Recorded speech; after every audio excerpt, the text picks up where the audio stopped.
Today I am making this video with a very special purpose. Day before yesterday there was a chapter which I taught in your class, and the chapter name is used to. And after teaching used to, there were two uses which were introduced by the name of state verb and position verb. In fact, I taught three uses: used to with action verb, used to with state verb and used to with position verb. और मैंने ये बताया था कि जब हम state verb यानी अवस्था जब हम दिखाते हैं या पोजीशन जिसमें हम ऑनरशिप दिखाते हैं, जब ये दो सेक्शन हम यूज करते हैं यूज टू के साथ, तो फिर दो चीज़ें उसमें ऐड होती हैं, एक एडजेक्टिव्स और दूसरा abstract noun. What I realised in class कि students speak action verb very well. For example, ये जो V1 वाला सेक्शन है यूज टू के साथ, वो स्टूडेंट्स बहुत ब्रिलियंटली बोलते हैं.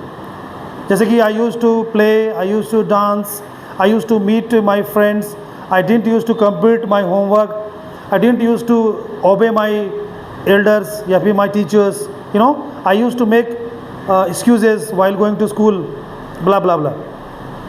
When it comes to adjectives and abstract noun, so students fumble. They pressurize their mind to find out adjectives and abstract noun. So what I've done is I have visualized everything. Some of the adjectives or some of the abstract noun you can see on the board, I have visualized, so that while watching, students can use these adjectives and these abstract nouns while making sentences. So same thing I did in class today, and now I am explaining to all of you कि how do we have to use these two sections while using used to. तो chapter का नाम क्या था? Our chapter name is used to, जो कि हम लोग past habits यानी पुरानी आदतों में इस्तेमाल करते हैं. जब हम कभी पुरानी आदतों को डिस्क्राइब करते हैं तो हम यूज टू चैप्टर का इस्तेमाल करते हैं. ये पहले से ही एक्सप्लेन किया हुआ है, पहले से ही मैंने इसको एलाबोरेट किया हुआ है. तो यहाँ पर हमें ये देखना है कि जब हम एडजेक्टिव का प्रयोग करेंगे आज और एब्स्ट्रैक्ट नाउन का, तो इसके साथ स्टेट वर्ब और पोजीशन वर्ब दो का इंक्लूजन होगा. तो स्टेट वर्ब के रूप में मैंने क्या बताया था? B form, B plus. और एब्स्ट्रैक्ट नाउन के साथ मैंने क्या बताया था, यानी कि पोजीशन वर्ब क्या बताया था? Have plus. और ये भी एडजेक्टिव है, तो इसको बी प्लस कर देते हैं और इसको हैव प्लस. प्लस का मतलब क्या? आफ्टर प्लस आपको क्या करना है? एडजेक्टिव का इस्तेमाल करना है, राइट. जैसे be lazy, be rich, B mad, या फिर बी ऑनेस्ट, या फिर have honesty, have loyalty, have kindness. तो ये जो सेक्शन है ये एडजेक्टिव का सेक्शन है, और this section belongs to abstract noun. तो जब हम एब्स्ट्रैक्ट नाउन इस्तेमाल करेंगे तो हैव का सेंस रखेंगे, और जब हम एडजेक्टिव इस्तेमाल करेंगे तो हम बी का सेंस रखेंगे. अब एग्जांपल कैसे देंगे, ध्यान सुनते हैं. जब मैं स्कूल में था मैं आलसी हुआ करता था. जब मैं स्कूल में था मैं आलसी हुआ करता था. तो when I was in school I use to be आलसी, लेजी. और मेरे पास आलस हुआ करती थी. I use to have laziness. मैं बेईमान हुआ करता था. I use to be dishonest. मेरे पास बेईमानी हुआ करती थी. I use to have dishonesty. और देखो कहीं से उठा हुआ है. मैं विनम्र नहीं हुआ करता था, और मेरे पास विनम्रता नहीं हुआ करती थी. तो इसको कन्वर्ट कर देना नेगेटिव में.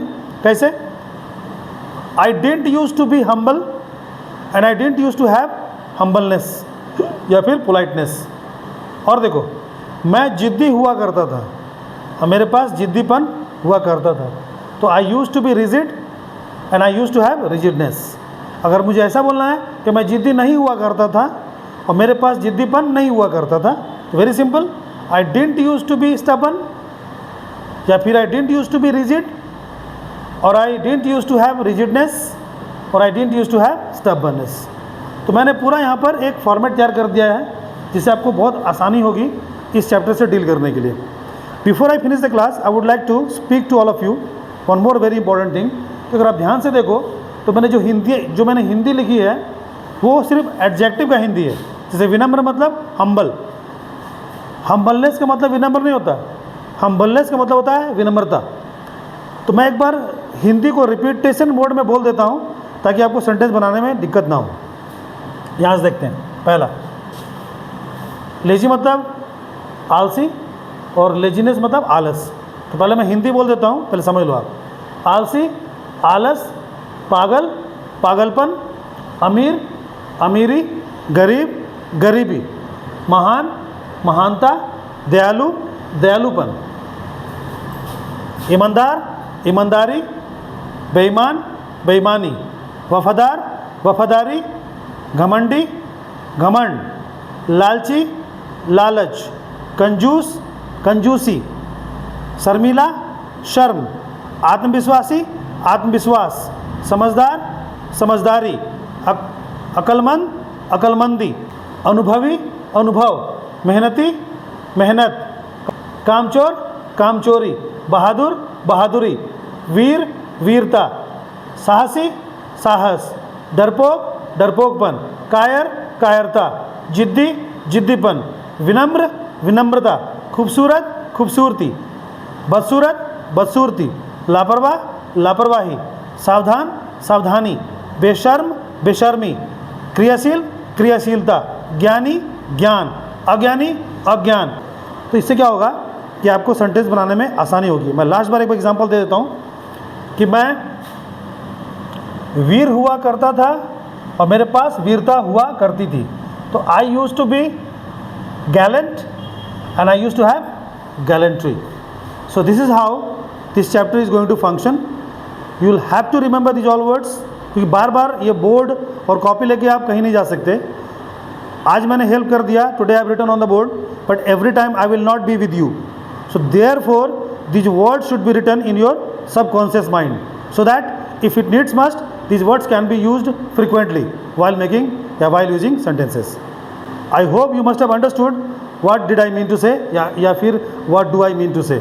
So इसको use करेंगे, practice करेंगे, और next my class I'll bring something new for you. So today I would like to conclude my speaking. I'll see you in my next video. Goodbye.